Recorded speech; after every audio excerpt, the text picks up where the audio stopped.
Hi hello welcome to today's blog guys. आज सुबह से मैंने कुछ नहीं रिकॉर्ड किया। क्यों? ऐसा ही थोड़ा काम था इसलिए कुछ नहीं रिकॉर्ड किया मैंने। और अभी आज मैं वीडियो करने का ही नहीं सोचा। फेसबुक यूज़ कर रहा था। उसमें मैंने एक वीडियो देखा, उसका बारे में बताने के लिए मैं इस वीडियो को किया हूँ। कुछ नहीं, एक कहानी है, अच्छा सा एक story, a good story which every one should understand. इसलिए अभी मैं ब्लॉग बनाने का सोचा। इसके बाद में ना वो वाला वीडियो आ जाएगा, आप देखो मैं क्या बात करने वाला हूँ। उसके बाद में वो वीडियो को मैं इधर अपलोड करूँगा। बाद में वो किसका है क्या है वो उस वीडियो में मैं बता दूँगा। आज भी बारिश आ रहा है, ज़ोर से बारिश आ रहा है, पावर चला गया है। यूपीएस का थोड़ा प्रॉब्लम है। नया यूपीएस लगाने तक ऐसा ही होता है। और अभी देखो, इसके बाद में ना वो वीडियो आ जाएगा। हाय, वेलकम, नमस्ते। मैं हूं रौनक। एक कहानी सुनाने का मन है आज। ध्यान से इस कहानी को सुनिएगा क्योंकि इस कहानी में आगे आप भी हैं। एक बार एक गांव था जिसमें एक आदमी था जिसका पेशा था ब्याज पर यानी इंटरेस्ट पर पैसे लगाना। वक्त का मारा कोई जरूरतमंद जब उससे पैसे मांगने आता था तो वो भारी भरकम ब्याज पर पैसे देता और बेईमानी का हिसाब करके मोटा इंटरेस्ट भी वसूलता था। गांव के अंदर ही अंदर सबको पता था कि वो लुटेरा है, बेईमानी करता है, लेकिन पैसा भी उसी इंसान के पास था, इसलिए ताकत भी उसी के पास थी, तो कोई उससे पंगा नहीं लेता था। उस इंसान की जमीन पर एक बार एक 15 साल का लड़का नौकरी करने आया। उस लड़के को बताया गया कि उसको 2000 रुपए मिलेंगे। लड़का काम करने लगा, लेकिन जब 1 महीना उसने काम कर लिया तो उसकी पहली सैलरी उसे सिर्फ 150 रुपए मिली। उसे ये बात समझ में नहीं आई। उसने अपने रिश्तेदारों से पूछा। रिश्तेदारों से इसलिए क्योंकि उस लड़के के माता पिता दोनों ही इस दुनिया में नहीं थे। उसने अपने रिश्तेदारों से पूछा कि इतने कम पैसे उसे क्यों मिले, जबकि उसी जमीन पर उसी खेत पर और भी लोग काम कर रहे थे और उन सबको 2000 रुपए मिले। रिश्तेदारों ने जवाब देने की बजाय बस इतना कहकर टाल दिया कि कुछ दिन में शायद तुम्हारी तनख्वाह बढ़ जाए, इसलिए वहां काम करते रहो। ऐसा करते हुए उस लड़के को 1 साल बीत गए। एक दिन उस आदमी ने लड़के से कहा कि आज से तुम्हारी तनख्वाह बढ़ा दी गई है, लेकिन जब उस लड़के ने पैसे गिने तो सिर्फ 200 रुपए थे। लड़का फिर से रिश्तेदारों के पास गया और पूछा कि ऐसा क्या हो गया कि सैलरी बढ़ने के बाद भी मुझे सिर्फ 200 रुपए मिले। ज्यादा पूछने पर रिश्तेदारों ने उससे फाइनली बता ही दिया कि बेटा, दरअसल तुम्हारे पिता ने उस आदमी से कुछ रुपए उधार लिए थे जो ब्याज के साथ काफी ज्यादा हो गए थे, जिसके चलते आपके माता पिता पर काफी ज्यादा प्रेशर था, तनाव था और पिताजी की एक बीमारी से मृत्यु हो गई। उस लड़के की मां को भी उस आदमी ने काफी परेशान किया, जिससे वो मां भी सदमे से चल बसी। इसलिए अब तुम्हारी तनख्वाह में से वो पैसे काट कर अपना हिसाब बराबर कर रहा है। रिश्तेदारों ने उससे ये कहा। लड़का दुखी भी हुआ और गुस्से में भी आया। उसने कहा, मेरे माता पिता पर इतने अत्याचार हुए, लेकिन उसके बाद भी किसी भी ब्याज के हिसाब से इतने दिनों में इतने पैसे नहीं बनते, और हिसाब जो भी हो ये सब आपने मुझे पहले क्यों नहीं बताया।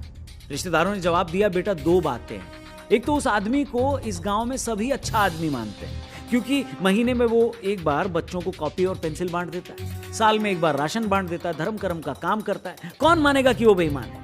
और दूसरी बात कि अगर हम तुम्हें उस इंसान की असलियत बता भी देते तो तुम क्या कर लेते।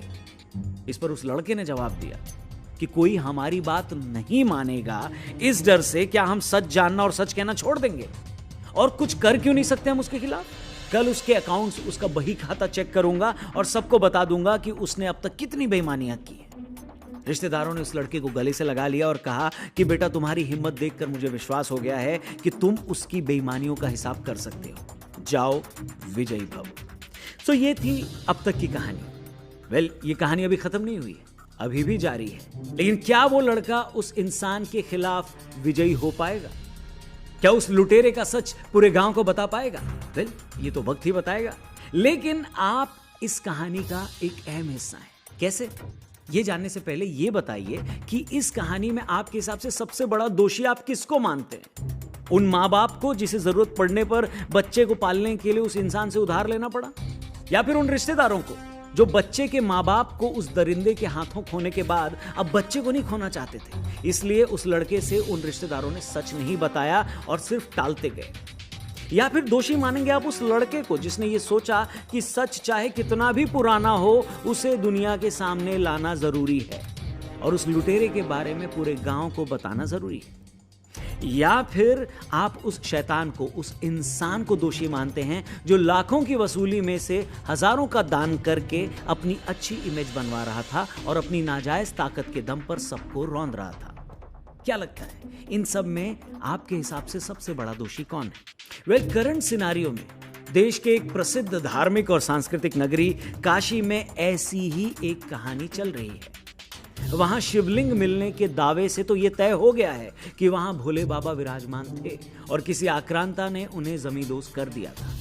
अब देखते हैं कि हमारी कहानी और काशी नगरी की कहानी में कौन कौन क्या क्या है। सबसे पहले वो आदमी, वो लुटेरा, वो बेईमान इंसान, वो व्यक्ति था, वो आक्रांता जिसने आकर शिवलिंग को हटाया और उस जगह को ध्वस्त करके हमारी सांस्कृतिक विरासत को हमेशा के लिए मिटाने की कोशिश करी।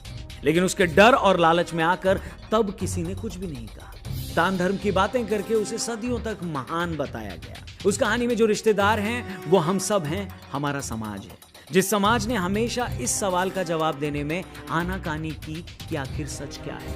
कहानी में जो माँ बाप थे वो था हमारा बीता हुआ कल, जिसे हमने सिर्फ इसलिए खो दिया कि समाज ने सही समय पर सही प्रश्न नहीं पूछे।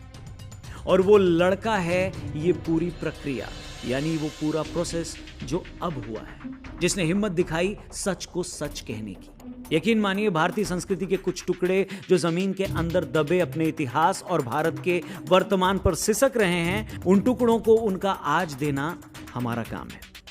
इसलिए प्लीज बताइए कमेंट करके कि आपके हिसाब से इस कहानी का असली दोषी कौन है। सोचिएगा, ढूंढिएगा, हो सके तो और भी लोगों से पूछिएगा और कमेंट करके बताइएगा। वीडियो सही लगी हो तो इसे और भी लोगों तक पहुंचाइएगा, शेयर करिए, हमारे चैनल को भी सब्सक्राइब करिएगा। Thank you for watching. जल्दी मिलते हैं। जय हिंद। और कैसा लगा गाइस कहानी? बहुत ही अच्छा था ना, रियलिटी दिखाया है उसने। और यही है इसका चैनल, इनका चैनल यही है, आरजे रौनक। और इनका दूसरा चैनल भी है, मैं बहुत दिन से फॉलो करता हूँ इसको, इनको। वो वीडियो डाउनलोड करके मेरा पेज पे डालना लीगल है इलीगल है वो सब मैंने नहीं सोचा है। अब आ रहा है मेरा सर में, डाल सकता कि नहीं, डाल देता हूँ। वो मुझे डालना क्या, मेरा तरफ से 1-4 लोगों को पता चले, क्योंकि मैं शेयर करता हूँ, स्टेटस पे डालता हूँ, सब कुछ किया हूँ मैं। व्हाट्सअप स्टेटस पे डाला हूँ, फैमिली ग्रुप्स पे, फ्रेंड्स का ग्रुप पे, सब में शेयर किया हूँ। देखा कि नहीं देखा पता नहीं, मेरा वीडियो सब देखते हैं, मेरा फैमिली वाले फ्रेंड्स।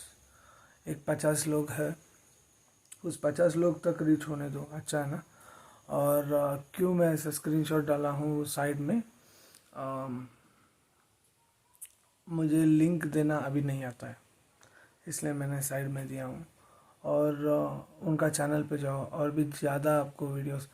मैं किसी को अब कौन है उनको मैं दोषी या निर्दोष नहीं बताना चाहता हूँ। Is good is bad, I don't want to talk about that. क्या हुआ है and what history we studied in school और रियलिटी क्या है, इसका डिफरेंस है। हमने क्या पढ़ा था और इधर क्या हुआ है, उसका रियलिटी दिखाने के लिए मैंने इस वीडियो को डाला था। अच्छा लगा था मुझे वीडियो देख के, इसलिए डाला हूँ। और आज के लिए बस इतना ही। Please like, share and comment और subscribe to my channel. Raunak भाई का चैनल में भी साइड में आ जाता है, वो भी डालना मैं सीख लेता हूँ। और please subscribe to my channel और गुड बाय।